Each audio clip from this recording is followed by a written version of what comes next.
Greetings, gorgeous ghouls and freaky fiends. I'm Madame Crufeli, the Undead fortune teller, and tonight on the Horror-ific review, High Tension.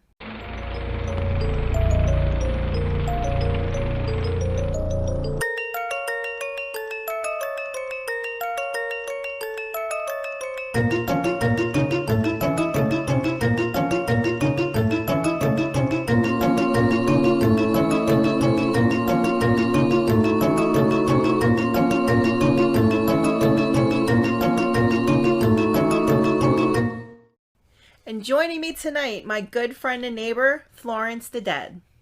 Hi, everybody in internet land. How you doing out there?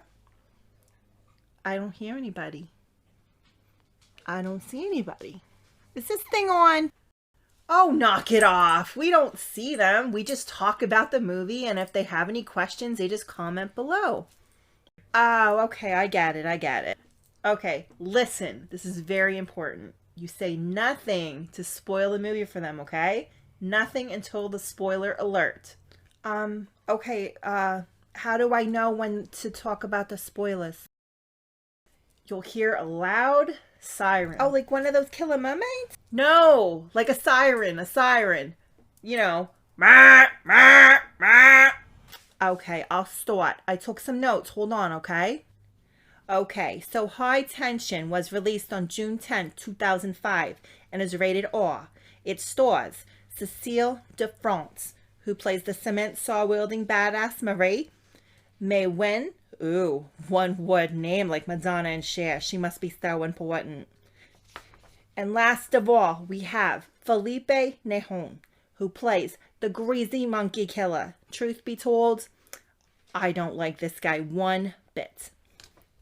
High Tension was directed by Alexandre. Oh, look at you with your fancy French accent. So, Alexandre also directed The Hills Have Eyes remake from 2006 and the movie Crawl from 2019. Okay, so time for the official plot summary. Best friends Marie and Alexia decide to spend a quiet weekend at Alexia's parents' secluded farmhouse. But on the night of their arrival, the girls' idyllic getaway turns into an endless night of horror. So overall, I love this movie and would recommend it to any horror fan looking for a super suspenseful slasher film. The title, High Tension, is fitting as the score, the camera angles, the editing decisions all kept me on the edge of my seat. Oh, I know. I had such a rush of emotions watching this movie. I love the rush of a good suspenseful horror movie. You know, it's not easy to pull off a good suspenseful movie. I think what made this movie so good for me was the use of the suspenseful background music at all the right times. The twist at the end and the cringily delicious kills along the way. I loved that they broke some of the traditional horror taboos and that the killer was just so creepy. I mean, he did some really, really rotten things and made it so easy to dislike him. I love a truly sadistic killer. As for the things I didn't like so much, this film was originally spoken in French and then dubbed in English. Now, I definitely prefer the dubbing as opposed to the subtitles, but still, it was very annoying when the lips did not line up with the spoken dialogue. You know, it reminded me of one of those old school kung fu movies with the really bad dubbing.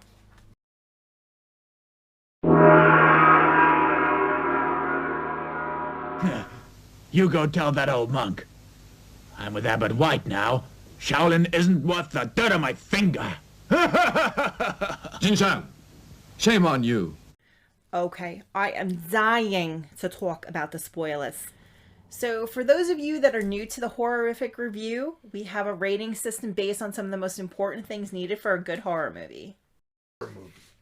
Okay, so here are the categories. Cue the scroll.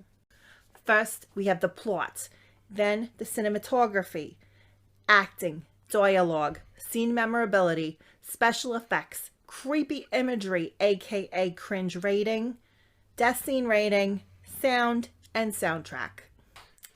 Okay, so based on those categories, we rated High Tension at a 7.8 out of 10.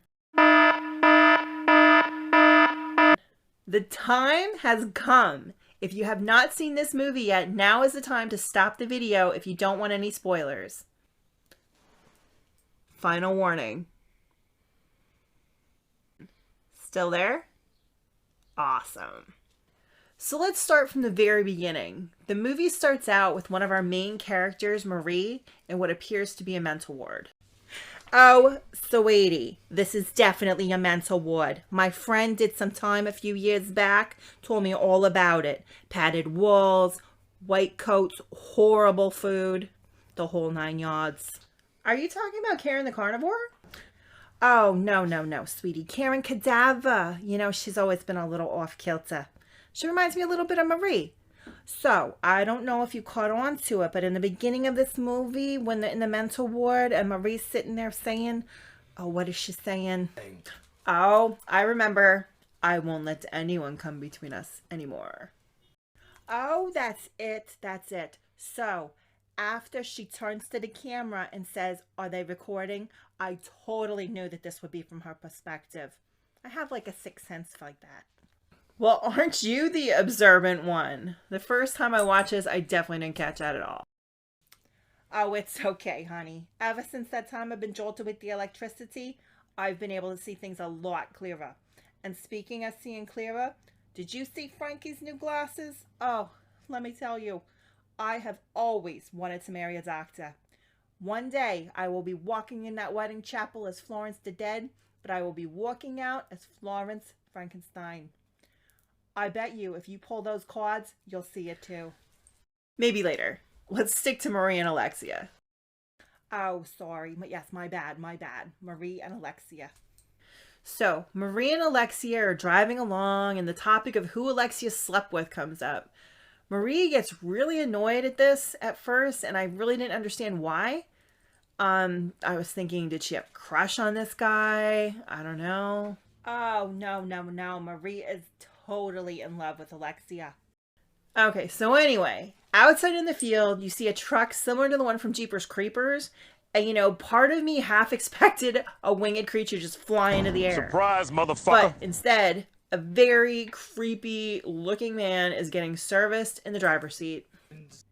Oh, but it's not what you think. The sick bastard is actually using the severed head like a fleshlight and jerking off in it.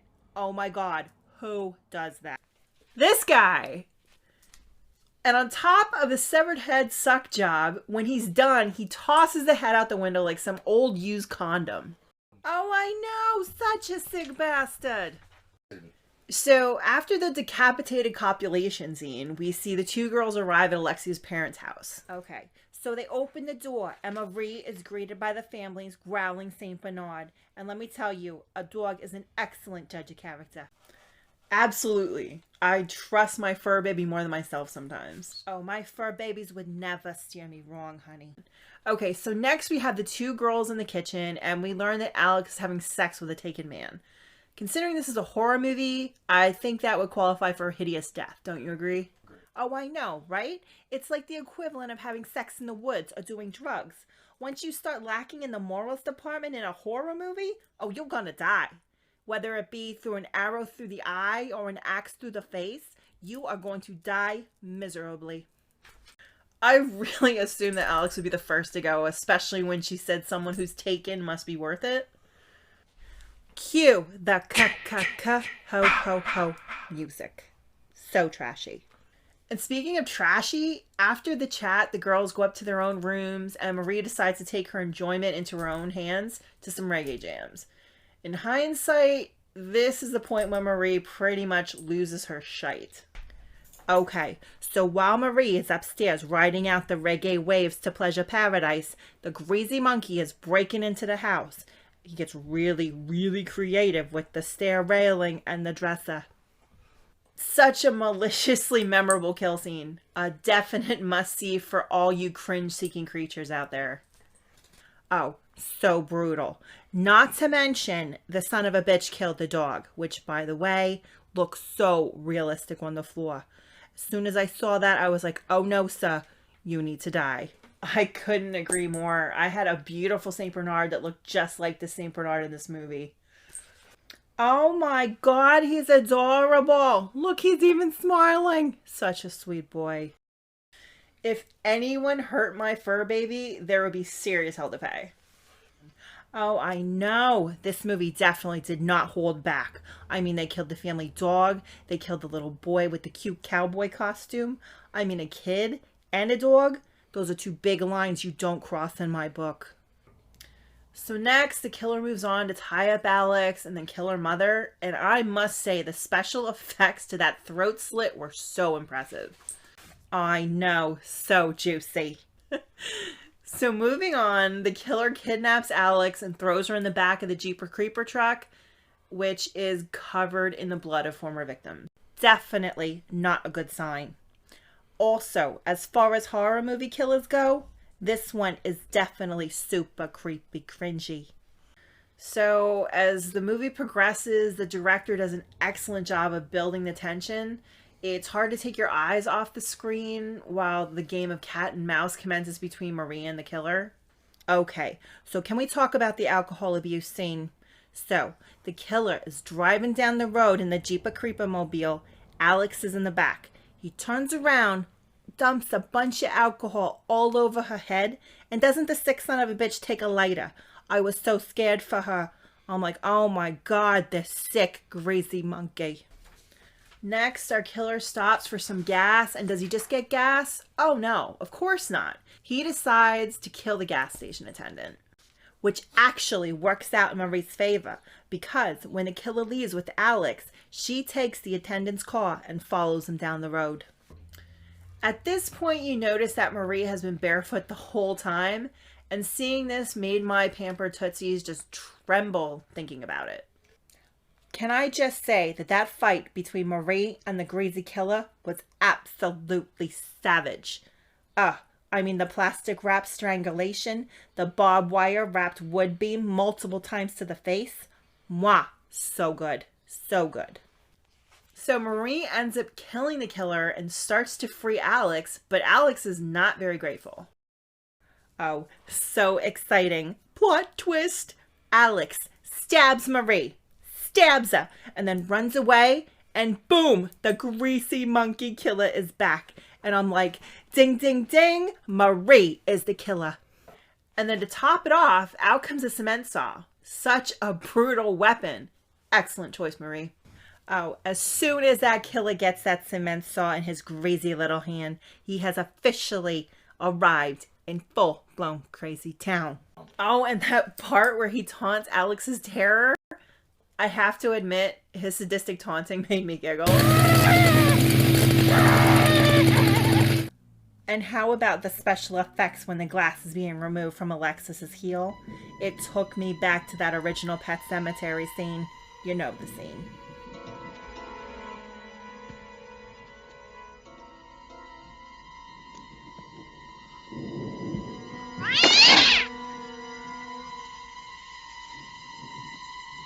Where did you go?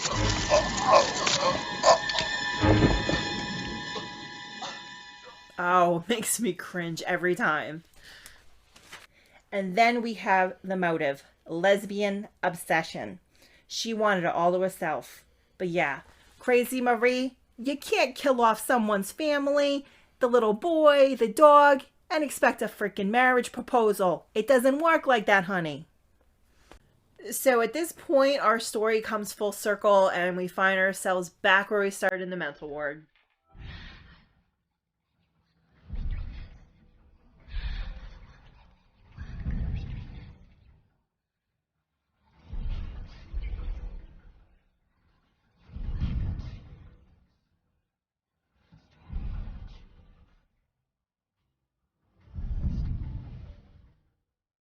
You can't see me, right?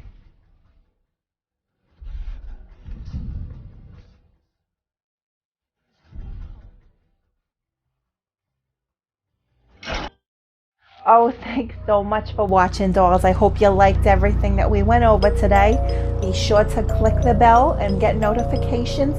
We're working on an awesome new show called Crufeliville. You don't want to miss it. So click the bell and see you soon.